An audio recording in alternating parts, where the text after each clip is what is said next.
Bom dia, bom dia, bom dia. Nosso 28º dia, todos juntinhos, enclausurados, né? Passando por isso juntos, isso é o que mais importa. Hoje eu vou falar de algo que tem chamado muito a minha atenção nesses dias e eu tenho visto alguns conteúdos relacionados a isso que fala sobre oportunidades. Como usar a crise a nosso favor? Fácil? Não, é difícil, né? A gente sabe que teremos um mês de abril muito difícil e o Brasil vai demorar bastante para se recuperar dessa crise. Mas diante desse cenário, diante dos pequenos empresários, dos pequenos empreendedores que sofrerão, né, o maior impacto, diante dos profissionais autônomos, dos informais, né, que a gente sabe que realmente vão ser bastante afetados, nós precisamos observar algo. Nunca nós saímos piores diante de momentos de crise, diante de momentos de deserto, diante de momentos de grande aflição. Se você parar para pensar na sua vida, certamente você amadureceu mais diante de momentos difíceis, você saiu mais forte, você saiu mais focado. E o que a gente precisa entender hoje é que a coisa mais importante é a nossa vida, né? E o que a gente vai levar dela.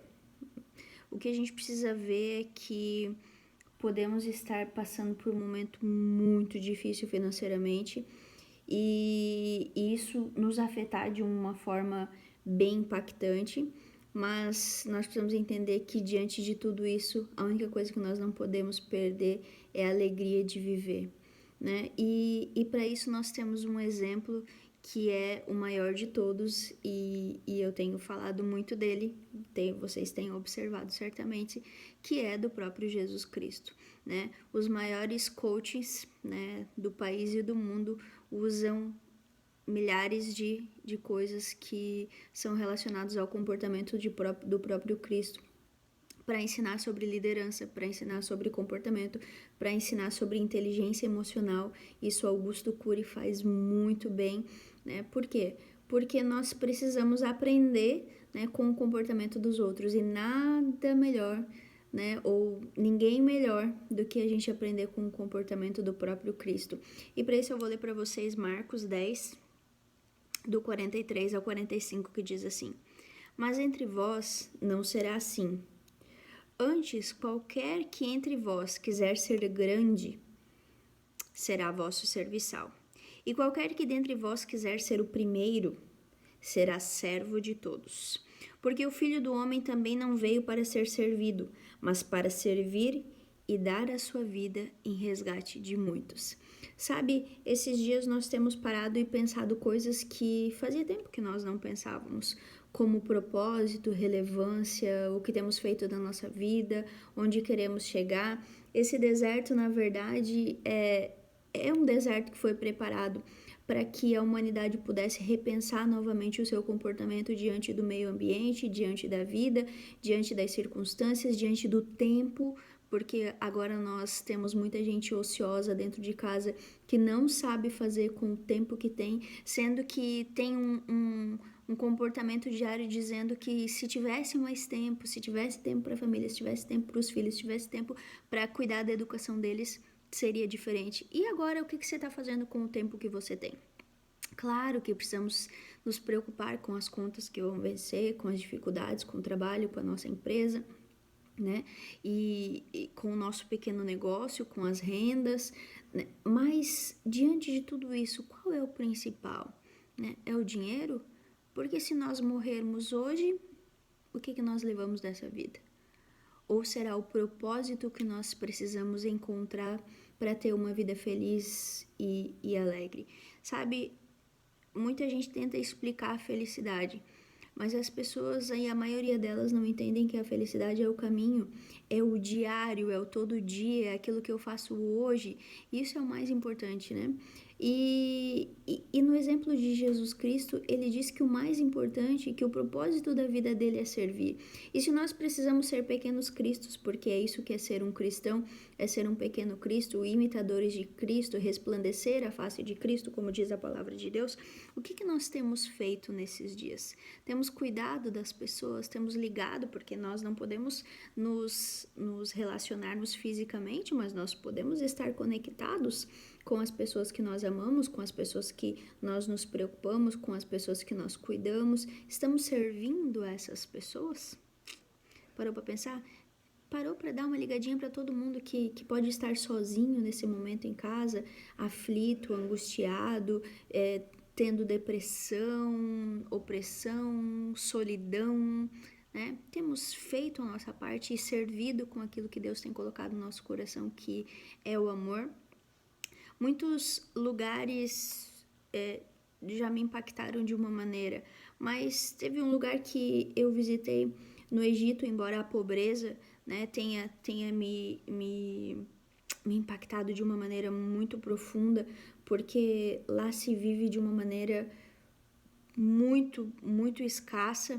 E diante de toda a escassez daquele tempo, diante de toda a escassez daquele povo, diante de toda a dificuldade, da dificuldade de adorar o próprio Deus, porque lá os cristãos são perseguidos, né? É o Estado Islâmico, né?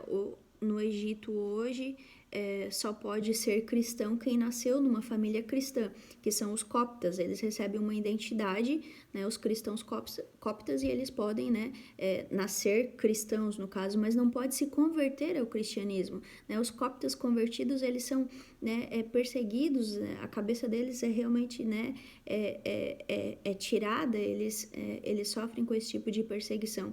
E em 69, o governador do Egito, diante dessa população de cristãs que a gente sabe que vem lá, né, desde de José do Egito, né, essa população que ficou, os cristãos mais antigos, né, da humanidade aí no Egito, e ele pega essa população que era escravizada, que era deixada de lado, que era relegada, né? E eles eram catadores de lixo por conta disso, porque eles não tinham trabalho, não tinham emprego, não tinham assistência social, né?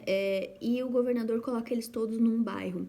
E olha o que eles fazem, né, com isso, diante de uma criação de uma comunidade de cristãos coptas, uma comunidade que hoje tem mais de 50 mil pessoas.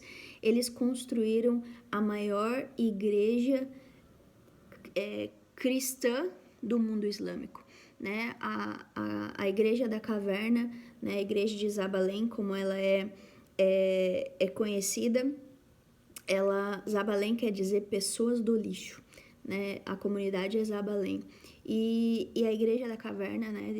The Cave Church lá, ela é a maior igreja do mundo islâmico, é a maior igreja cristã do mundo islâmico, pessoas que realmente saíram do lixo.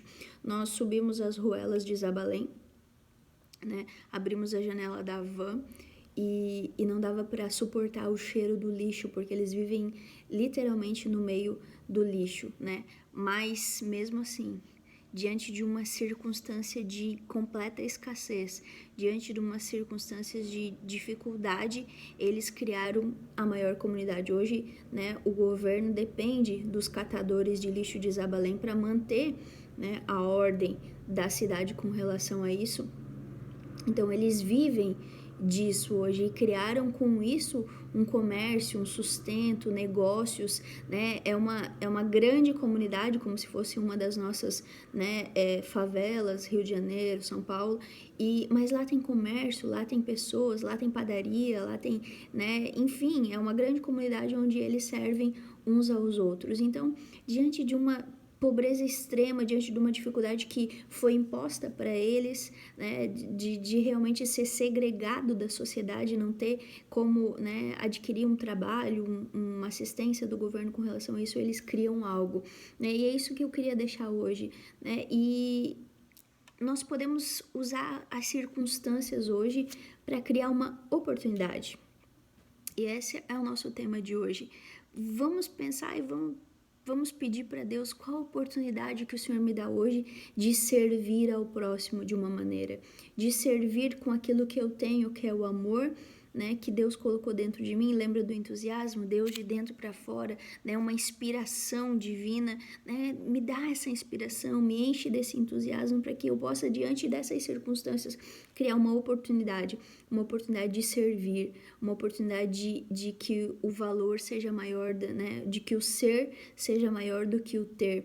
Quando você entender que ser é muito mais importante do que ter, você vai receber aquilo que é melhor da parte de Deus, que é ter a certeza do propósito que Deus colocou, né, no teu coração, e que você possa usar isso hoje, esse tempo, essa dificuldade, essa loucura que nós estamos vivendo, né, para que Deus mostre para você a oportunidade, né, as circunstâncias de mudança, para que eu possa encontrar o meu propósito através do servir, né, e que isso seja realmente o combustível que me faça lutar, que me faça virar esse jogo, que me faça ir além, né, e trazer coisas maiores e melhores, que é certamente aquilo que Deus quer e tem para a nossa vida. Né? E assim como eu, né, que tenho buscado isso e que logo vou contar para vocês novidades a respeito do nosso projeto que está a vento em popa, estamos firmes, trabalhando mesmo, né, à distância com as nossas teleconferências aí, FaceTime, e estamos usando outros aplicativos, Zoom, testando outras coisas, né, mas para que a gente possa realmente estar juntos e manter os nossos projetos andando, porque tem pessoas que dependem de nós e que precisam de nós nesse momento. Que você consiga encontrar o seu propósito hoje, que você consiga, diante dessas circunstâncias, achar a oportunidade, né, a oportunidade que Deus já está preparando para que você possa virar esse jogo, e que Deus te abençoe nesse tempo. Até amanhã.